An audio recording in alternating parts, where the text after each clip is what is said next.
राजगुरुनगर सहकारी बँकेच्या 2026च्या वार्षिक दिनदर्शिकेचे प्रकाशन ज्येष्ठ नागरिकांच्या हस्ते करण्यात आले। राजगुरुनगर सहकारी बँकेची दिनदर्शिका दरवर्षी नवीन संकल्पना मांडली जात असते।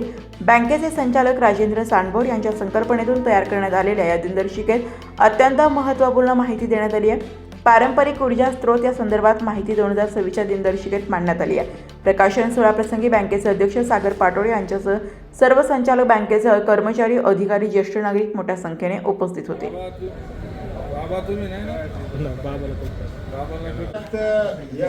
कॅलेंडर सौर याच्यावर करण्यामागचा उद्देश सन्माननीय अध्यक्ष साहेबांनी आमचा सगळ्यांचा असा होता की पारंपरिक ऊर्जेचे स्त्रोत हे कमी होत चालले आणि सरकारपासून जागतिक पातळीवर सुद्धा पारंपरिक ऊर्जेला जास्त प्रोत्साहन देण्याचं काम सगळे घटक, सगळी राष्ट्र आणि युनो सुद्धा करत आहे।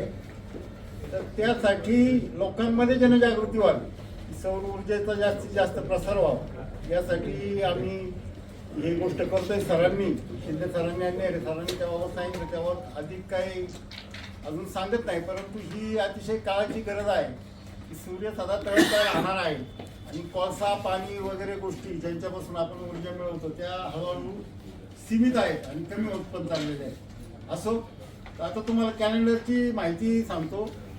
प्रत्येक याच्यावर आम्ही सौर ऊर्जेपासून काय काय करता येतं। आपल्याला फक्त एक सौर ऊर्जा लावून गरम पाणी एवढं साधारण माहीत असतं आणि आता थोडंसं लाईटच्या बाबत जनजागृती आली, पण त्यातून खूप गोष्टी करता येतात। त्यातल्या 12 आम्ही निवडल्या। तसे एक सौर चुली आहे। सौर चुली म्हणजे त्याच्यावर स्वयंपाक करता येतो सौर ऊर्जेच्या द्वारे। पाणी गरम करणारी यंत्रणा फेब्रुवारी महिन्यात घेतली, सगळ्यांना माहिती आहे। त्यानंतर सौर पॅनेल असतात, थेट त्याच्यापासून आपण इलेक्ट्रिसिटी पण मिळू शकतो, ती सरकार पण विकत घेते। आता आपल्याला वापरून उरलेली सरकारला विकता येते, सरकार तसे बिलं करतात, हे आपल्या अनेक जणांना माहीत असेल। सौर पंप म्हणजे इंजिन किंवा मोटर ऐवजी आपण सौर पंप आपल्या विहिरींना पाणी वितरण करण्यासाठी शेतीला वापरू शकतो। सौर स्ट्रीट लाईटची आपल्या सगळ्यांना माहिती आहे की आता अनेक ठिकाणी दिसतात, पण आपण त्याचं खरं तर सगळ्यांनी संवर्धन केलं पाहिजे। आपण ते फार त्याच्याकडं चुकीच्या दृष्टीने बघतो। मे महिना झाला, आता जून महिन्यामध्ये होम सिस्टीम म्हणजे घरासाठी संपूर्ण जी उपकरणं वापरतो त्याच्यासाठी सुद्धा आपण सौर पॅनल जर बसवले तर त्यापासून ती ऊर्जा मिळू शकते। सौर इन्व्हर्टर आला।